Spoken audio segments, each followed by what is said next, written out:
O amor, ele é um sentimento. Ele tá ligado aos nossos afetos. E os nossos afetos, eles flutuam.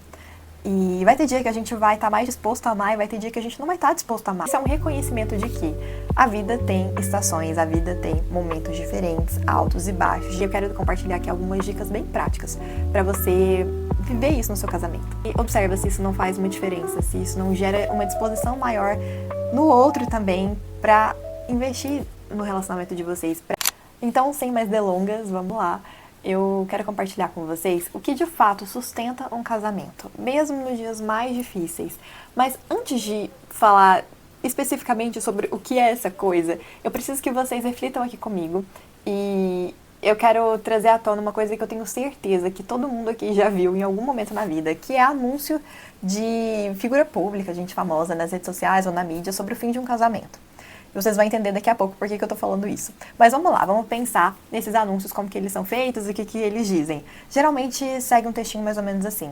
Ah, eu e o fulano de tal, vocês sabem, temos uma história linda um com o outro, depois de X anos de casados e de termos muito amor envolvido na nossa relação, a gente resolveu seguir no nosso relacionamento como amigos, porque a gente entende que nós não somos mais um casal, mas ainda existe muito amor, muito carinho pelo outro, espero que vocês entendam e etc, etc. Eu tenho duas considerações sobre esse tipo de anúncio. A primeira é, eu não acredito que um divórcio possa acabar assim de uma forma tão leve, amigável. E é claro que as pessoas não vão sair expondo totalmente as suas vidas nas redes sociais, mas divórcios sempre são devastadores. Eu falo porque eu sou filha de um casal que se divorciou e eu sei que o divórcio é um desfecho de um casamento, de uma família que desmorona emocionalmente tanto quem está se divorciando quanto os filhos, e ele deixa muitas marcas muito profundas. Então, se você é uma pessoa casada e tem considerado o divórcio, pense nisso. O divórcio é algo muito difícil, não é simplesmente uma solução para todos os problemas do casamento, mas ele pode sim ser muito devastador em muitas situações para todos os envolvidos. Isso é uma das considerações que eu tenho sobre esse tipo de anúncio. A outra consideração é que, apesar de pensar assim, eu acredito sim que possa existir o fim de um casamento, com toda a tristeza envolvida nisso, mas ainda existir algum sentimento de afeto ou de amor. E eu acredito nisso porque, e aí vem o que sustenta o casamento. Eu acredito que é a aliança que sustenta o amor, e não o amor que sustenta a aliança. Eu aprendi isso com pastores que eu admiro muito, que eu já falei sobre aqui no canal em outros vídeos, que é o pastor John Piper, pastor Tim Keller. Inclusive, o pastor Tim Keller tem um livro que é, assim, o meu livro favorito sobre casamento, se chama O Significado do Casamento, e ele explora muito isso nesse livro. Eu vou deixar o título na descrição para você conferir depois, se você ainda não conhece. É um livro que eu recomendo demais. E esses pastores falam que é a aliança que sustenta o amor, porque o amor, ele é um sentimento, ele tá ligado aos nossos afetos, e os nossos afetos, eles flutuam.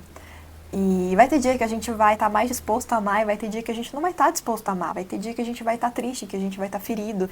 E nesses dias em que as dificuldades apertam, em que as crises chegam e o nosso amor fica muito mais difícil de ser praticado, é a aliança que sustenta os nossos relacionamentos, os nossos casamentos. E eu sei que isso pode parecer algo muito frio, né? Tipo, então eu vou viver o meu casamento pensando que eu preciso simplesmente cumprir aqui com uma promessa, uma aliança que eu fiz, mas a gente não precisa encarar isso dessa forma tão fria, porque aliança e amor caminham juntos. Ainda que a gente entenda que é a aliança que sustenta o amor, a gente também precisa de amor. E esse amor se renova à medida que a gente renova o nosso compromisso com o outro. Pensa comigo, quando a gente faz votos de casamento, mesmo que você faça os seus próprios votos e escreva eles, aqueles votos gerais que todo mundo sempre fala, eu acho que tem muita verdade, muita graça comum nisso, ele envolve uma promessa de estarmos juntos nos altos e baixos. E é fácil a gente recordar isso, né? Vamos lá. A gente promete estar junto na saúde e na doença, na alegria e na tristeza, na riqueza e na pobreza. Isso é um reconhecimento de que a vida tem estações, a vida tem momentos diferentes, altos e baixos, dificuldades e momentos mais alegres, mais fáceis. E a gente tem que estar preparado para viver todos eles juntos. Num casamento, a gente não vai viver só verões, mas a gente também vai ter os invernos, a gente também vai ter os momentos tristes, difíceis, de doença, de tristeza, de pobreza. Então a gente tem que estar sim preparado para permanecer juntos, mesmo nesses momentos difíceis. E como que a gente renova uma aliança, ainda que o nosso coração esteja ferido? E eu quero compartilhar aqui algumas dicas bem práticas para você viver isso no seu casamento. Quando a gente entende que a aliança sustenta o nosso amor, a gente precisa buscar esse amor em Deus, mesmo quando a gente não está disposto a sentir ou a colocar em prática. Porque Jesus renova no nosso coração a nossa disposição de amar o outro. Esse amor que às vezes a gente quer oferecer, mas a gente se sente já sem condições de dar, ele pode ser alcançado por meio da graça de Cristo em nós.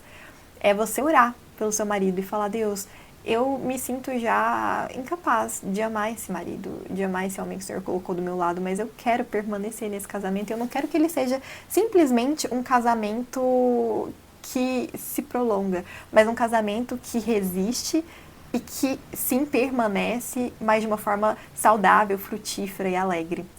Pensa comigo, o primeiro milagre de Jesus foi feito em um casamento, onde ele transformou água em vinho. E ele pode transformar o nosso casamento, transformando a nossa água em vinho. O vinho simboliza alegria, celebração, e é Cristo que traz isso para a nossa vida, para o nosso cotidiano, no nosso casamento, mesmo quando as coisas estão difíceis.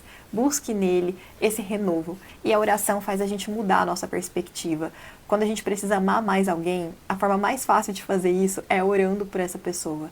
Porque quando a gente ora, a gente se envolve. E eu não sei explicar de uma forma prática ou em termos de psicologia como que isso acontece. Eu só sei que espiritualmente, quando a gente conecta isso na terra, em oração, né? Esse nosso interesse pelo outro em oração, isso é conectado no céu de alguma forma. Mas faz o teste.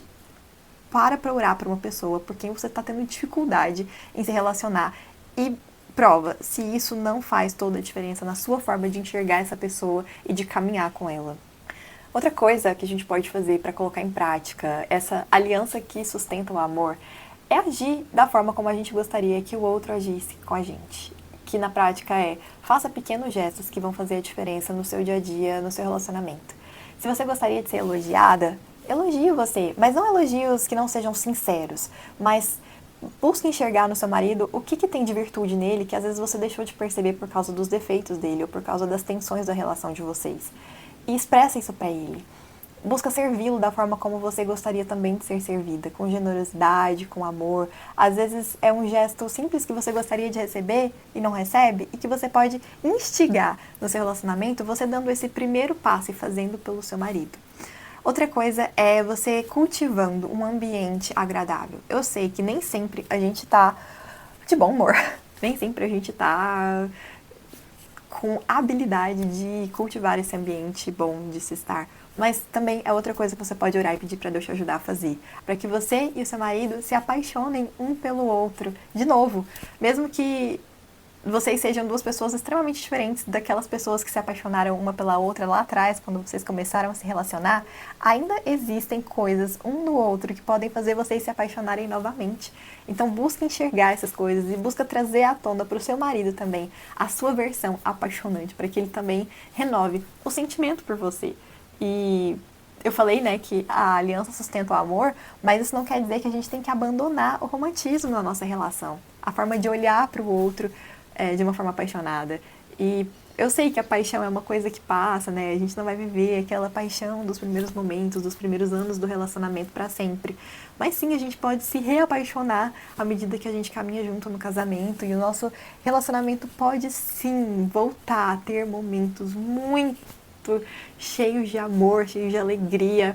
É possível, mas a gente tem que buscar isso, a gente tem que semear, a gente tem que plantar sementes práticas no dia a dia, para que a gente também possa colher esses frutos no futuro. Outra coisa que eu acredito que faça toda a diferença para que um casamento seja um casamento saudável é a comunicação. Se existe alguma coisa que está acontecendo aí que está te deixando extremamente triste, que está te fazendo se sentir desanimada e até com vontade de não estar nesse casamento, busque primeiro em Deus como que você pode traduzir isso em palavras. E procure no momento certo, não atropelada pelas suas emoções, porque eu sei que tem hora que a gente tem vontade de simplesmente colocar pra fora, mas quando o assunto é o nosso relacionamento, a gente tem que ter muita cautela pra a gente encontrar a forma certa de comunicar com o outro, Então, respira fundo, ora, pede para Deus te ajudar a organizar as ideias aí na sua cabeça, os seus sentimentos. Mas fala com seu marido, explica para ele, exponha para ele o que você acha que está errado. E pondera para ver se as suas queixas são realmente válidas, tá? Mas se forem, então compartilha isso. E se disponha a junto buscar uma diferença, uma mudança na sua relação, né? A caminhar junto com seu marido para superar alguma dificuldade que vocês tenham juntos, ou se for alguma dificuldade dele especificamente, se dispõe a caminhar junto e a ajudar ele a melhorar nisso que precisa ser melhorado.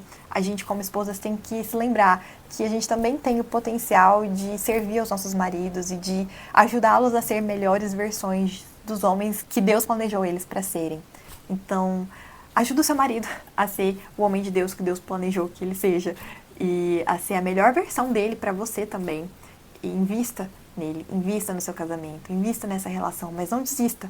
Lembre-se disso, de que a aliança sustenta os nossos afetos e que eles podem se renovar. E mesmo que o seu amor pareça ter desaparecido, ele pode sim ressurgir muito mais forte, muito mais maduro, muito mais sustentado por essa aliança que tem como fundamento Cristo, que é aquele que renova a nossa vida, o nosso casamento, a nossa alegria, o nosso vinho e que torna todas as coisas novas. Se esse vídeo te ajudou, então me conta aqui. Se eu puder orar por você de alguma forma, me conta aqui nos comentários também. E compartilha com alguém que você acredita que também possa estar precisando ouvir essas coisas que eu compartilhei aqui. E assista o próximo vídeo que eu vou deixar aqui pra vocês na tela. Te espero lá.